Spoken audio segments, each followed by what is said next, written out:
hadir di sini, mengalir di bait suci.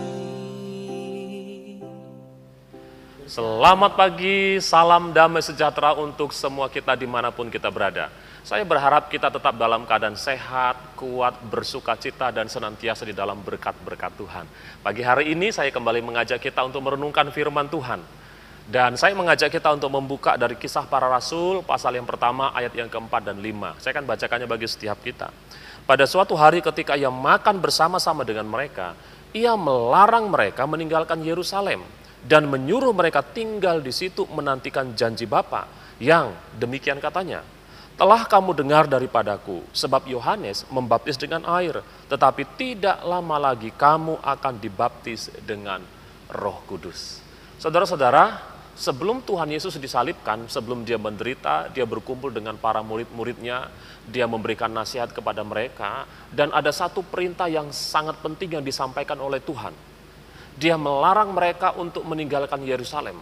Dia memerintahkan mereka untuk tetap tinggal di Yerusalem sampai mereka menerima janji Bapa.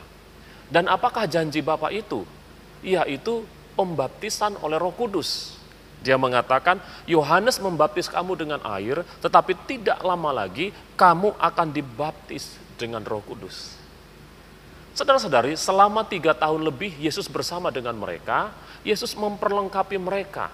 Bagaimana caranya melayani, Yesus melatih mereka, Yesus menyertai mereka dan membimbing mereka. Para murid siap untuk melayani.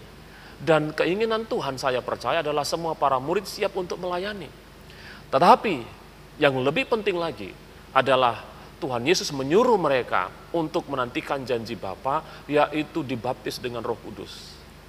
Artinya, melayani itu penting bagi Tuhan. Tuhan mau kita semuanya melayani. Tetapi jauh lebih penting lagi adalah sebelum melayani, kita harus mengalami pengalaman dibaptis dengan Roh Kudus. Jadi kalau pembaptisan Roh Kudus adalah sesuatu yang sangat penting bagi Tuhan, maka seharusnya pembaptisan oleh Roh Kudus adalah hal yang penting juga bagi kita. Pertanyaannya, seberapa penting bagi kita untuk dibaptis dengan Roh Kudus dibanding melayani? Saya percaya semua kita dipanggil oleh Tuhan untuk melayani Dia di bidang kita masing-masing. Melayani Tuhan tidak harus selalu berarti kita meninggalkan perusahaan kita meninggalkan kediaman kita lalu pergi ke ujung dunia untuk memberitakan Injil. Panggilan khusus, tapi tidak harus selalu demikian. Karena kita bisa melayani Tuhan dimanapun kita berada dalam aspek kehidupan kita. Dan pada waktu kita melayani, maka yang Tuhan inginkan adalah supaya kita mampu melayani dengan produktif, dengan efektif. Kita dapat menjadi berkat bagi banyak orang. Hidup kita menjadi kesaksian bagi banyak orang tentang Kristus yang berdiam di dalam diri kita. Bagaimana caranya? Tidak ada cara yang lain untuk bisa efektif melayani sebelum kita harus diperlengkapi dengan kuasa yang maha tinggi melalui baptisan Roh Kudus. Dan itulah yang disampaikan dalam ayat ke-8 Kisah Para Rasul pasal yang pertama. Dia mengatakan demikian, dan kamu akan menerima kuasa kalau Roh Kudus turun ke atas kamu. Dan kamu akan menjadi saksiku di Yerusalem dan di seluruh Yudea dan Samaria dan sampai ke ujung bumi. Saudara, Tuhan Yesus menegaskan bahwa para murid hanya akan bisa menjadi saksi di Yerusalem, Yudea, Samaria, bahkan sampai ke ujung bumi apabila mereka telah diperlengkapi dengan kuasa dari tempat yang maha tinggi melalui baptisan Roh Kudus. Dan itu berlaku untuk semua kita. Oleh karena itu, saudara-saudara, memperingati momen Pentakosta pada tahun ini, saya mengajak kita semua, mari dengan kesungguhan hati kita meminta dengan penuh kerinduan kepada Tuhan. Tuhan, saya mau menjadi saksimu yang efektif. Dimanapun Tuhan tempatkan saya pada hari ini, saya mau menjadi saksi Tuhan yang efektif, yang membawa dampak bagi semua orang. Saya tidak mau hidup dalam kehidupan Kristen yang biasa-biasa saja. Dalam mental yang cukup seperti ini, biasa-biasa saja. Tapi bagaimana supaya kehidupan kita ini menjadi saksi, dimanapun kita berada. Kita yang menjadi pegawai negeri, kita menjadi pegawai negeri yang efektif dipakai oleh Tuhan. Kita yang dokter menjadi dokter yang sangat efektif berdampak dalam pelayanan kita, apapun pekerjaan kita, kita dapat menjadi saksi dan kita perlu dibaptis oleh Roh Kudus.